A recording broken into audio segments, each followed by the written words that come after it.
నర్సన్నపేట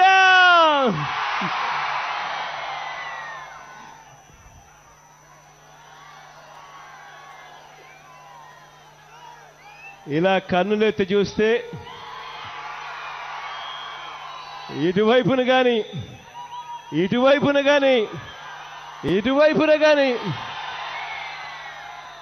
ఎక్కడా కూడా ఖాళీ స్థలం కనిపించడం లేదు. కనుసూపు మేరలో ఇసుక వేసినా కూడా రాలనంతగా నాతో పాటు ఈరోజు అడుగులో అడుగు వేస్తూ ఇక్కడికి వచ్చారు. ఒకవైపున కష్టాలు బాధలు చెబుతూ అర్జీలు ఇస్తూ, మరోవైపున నా భుజాన్ని తడుతూ, అన్నా నీకు తోడుగా మేమంతా ఉన్నామన్నా అంటూ నాతో పాటు అడుగులో అడుగు వేశారు. ఏ ఒక్కరికి కూడా నాతో పాటు నడవవలసిన అవసరం లేదు. అలా నడుచుకుంటూ ఈ రోడ్డు మీదకి వచ్చి ఈ దుమ్మిలో ఈ ధూళిలో ఇలా నిల్చుని ఉండవలసిన అవసరం అంతకన్నా కూడా లేదు. అయినా ఇవేవి కూడా ఖాతరు చేయకుండా చిక్కటి చిరునవ్వులతోనే ఆప్యాయతలు చూపిస్తా ఉన్నారు. ప్రేమానురాగాలు పంచి పెడతా ఉన్నారు. ఆత్మీయతను చూపిస్తా ఉన్నారు. మీ అందరి ఆప్యాయతలకు, మీ అందరి ప్రేమానురాగాలకు, మీ అందరి ఆత్మీయతలకు, ప్రతి అక్కకు, ప్రతి చెల్లెమ్మకు, ప్రతి అవ్వకు, ప్రతి తాతకు, ప్రతి సోదరుడికి, ప్రతి స్నేహితుడికి, మీ అందరి ఆప్యాయతలకు, ప్రేమానురాగాలకు, ఆత్మీయతలకు ముందుగా రెండు చేతులు జోడించి శిరస్సు వంచి పేరు పేరున హృదయపూర్వకంగా కృతజ్ఞత తెలుపుకుంటా ఉన్నాను.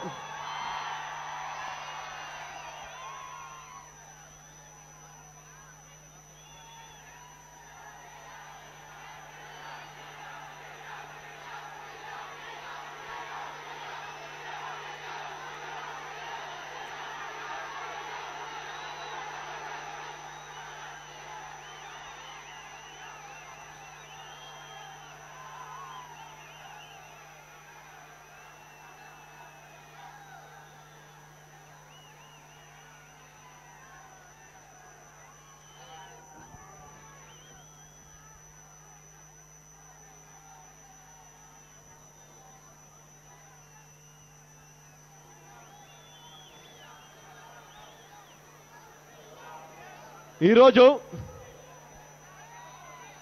నర్సన్నపేటలో తిరుగుతూ ఉంటే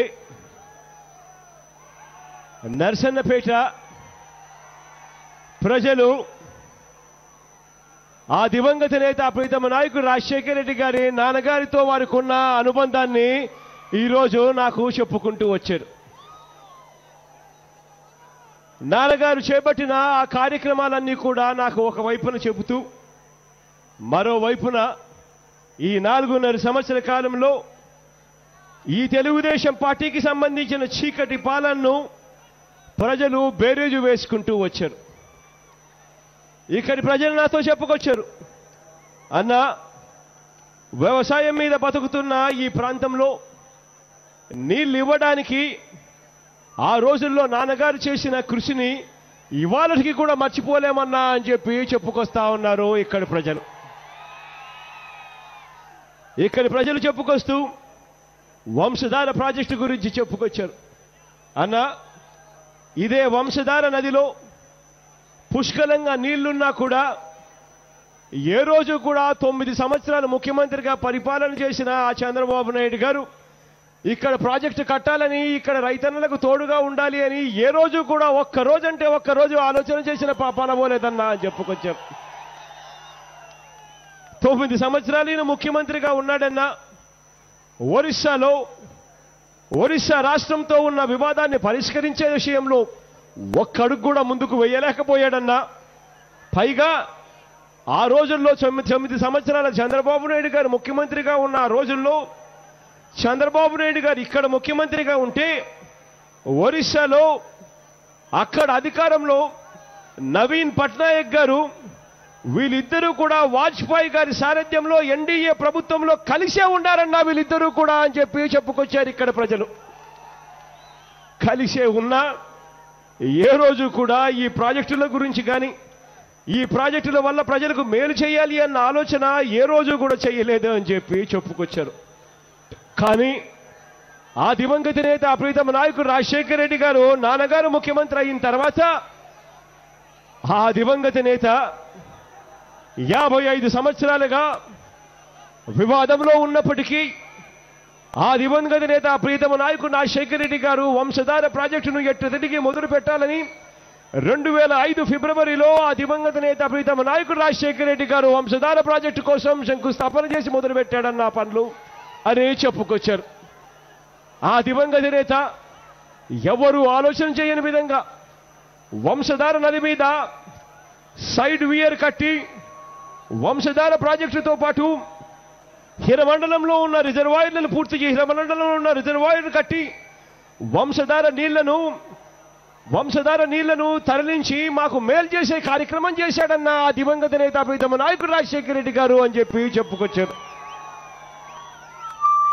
అప్పట్లోనే ఈ వంశధార ప్రాజెక్టు కట్టడానికి 930 కోట్ల రూపాయలు కేటాయించాడు ఆ దివంగత నేత. ఆ 930 కోట్ల రూపాయల్లో ఆ దివంగత నేత అప్పట్లోనే తాను బ్రతికి ఉండగానే 700 కోట్ల రూపాయలు ఖర్చు చేసి యుద్ధ ప్రాతిపదికన నడిపించాడన్న వంశధార ప్రాజెక్టును అని చెప్పి ఇక్కడి ప్రజలు ఇవాళకి కూడా చెప్పుకుంటూ వస్తా ఉన్నారు. 930 కోట్ల ప్రాజెక్టులో నాన్నగారి హయాంలోనే 700 కోట్ల రూపాయలు ఖర్చు చేయడం జరిగిందన్నా. ఆ తర్వాత నాన్నగారు చనిపోయిన తర్వాత ప్రభుత్వం మరో 175 కోట్ల రూపాయలు ఖర్చు చేసి ఈ ప్రాజెక్టు దాదాపుగా 95% పనులు పూర్తయ్యే పరిస్థితి వచ్చిందన్న చంద్రబాబు నాయుడు గారు ముఖ్యమంత్రి అయ్యే నాటికి కేవలం 55 కోట్ల రూపాయల పనులు మాత్రమే మిగిలిపోయి ఉన్న పరిస్థితి అన్నా. అటువంటిది కేవలం 55 కోట్ల రూపాయలు మిగిలిపోయి ఉన్నా కూడా ఈ పెద్ద మనిషి చంద్రబాబు నాయుడు గారు ముఖ్యమంత్రి అయిన తర్వాత వంశధార ప్రాజెక్టుతో రైతన్నలకు మేలు చేయాలి అన్న ఆలోచనను పక్కన పెట్టి ఈ మనిషి వంశధార ప్రాజెక్టులతో డబ్బులు ఎలా తినాలి అని చెప్పి దిక్కుమాలిన ఆలోచనలు చేశాడన్నా అని చెప్పి చెప్పుకొచ్చా ఉన్నారు. 55 కోట్ల రూపాయలు చంద్రబాబు నాయుడు గారు ముఖ్యమంత్రి అయ్యే నాటికి వంశధార ప్రాజెక్టులో పనులు మిగిలిపోయి ఉంటే ఆ 55 కోట్ల పనులను అమాంతంగా 476 కోట్ల రూపాయలకు పెంచేశాడు ఈ పెద్ద మనిషి చంద్రబాబు నాయుడు గారు. ఆ తర్వాత కాంట్రాక్టర్గా తన బెనామీ అయిన సీఎం రమేష్ కు ఆ పనులు అప్పచెప్పాడన్నా అని చెప్పి ఇక్కడ ప్రజలు చెప్పుకొస్తా ఉన్నారు. ఇవాళ పరిస్థితి ఏమిటి అని చెప్పి చూసుకొస్తూ అన్నా అదే వంశధార ప్రాజెక్టు అవినీతిమయమైపోయి ఇవాళ నడకల పనులు జరుగుతూ ఉన్నాయి అని చెప్పి చెప్పుకొస్తా ఉన్నారు. ఇదే నర్సన్నపేట నియోజకవర్గంలో జులుమూరు, లుకులాం, మబగాం, పోలాకి, నెగరగట్టగాము, బైరి ఈ మొత్తం 6 ఓపెన్ హెడ్ కాలువలుంటే వీటిని వంశధార కాలువలతో అనుసంధానం చేసింది ఆ దివంగత నేత ప్రీతమ నాయకుడు రాజశేఖర రెడ్డి గారు అని చెప్పి చెప్పుకొస్తూ వీటి ఆధునీకరణ కోసం అని చెప్పి అప్పట్లోనే ఆ దివంగత నేత ప్రీతమ నాయకుడు రాజశేఖర రెడ్డి గారు నాన్నగారు 2007-8లోనే 33 కోట్ల రూపాయలు మంజూరు చేసి ఆ దివంగత నేత ఇక్కడి ప్రజలకు తోడుగా ఉండే కార్యక్రమాలు చేశాడన్నా.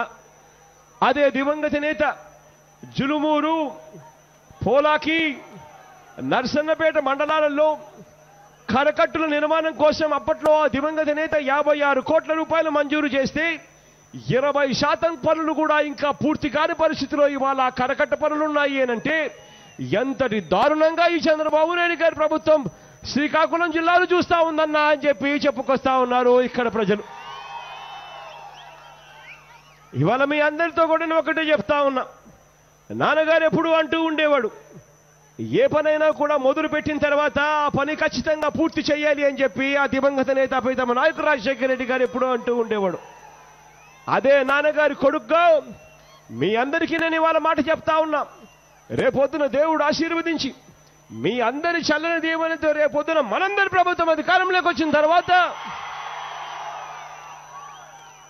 వంశధార ప్రాజెక్టు పెండింగ్ పనులు, నేరేడ బ్యారేజు మొత్తం అన్ని కూడా దగ్గరుండి నేను చేయిస్తాను అని చెప్పి మీ అందరికీ కూడా తోడుగా ఉంటానని చెప్తా ఉన్నా. ఇదే ప్రాజెక్టుల గురించి ఇక్కడ రైతన్నలు చెప్పుకొస్తా ఉన్నారు. అన్నా, నర్సన్నపేట నియోజకవర్గంలో ఎత్తులో ఉన్న పంట పొలాలకు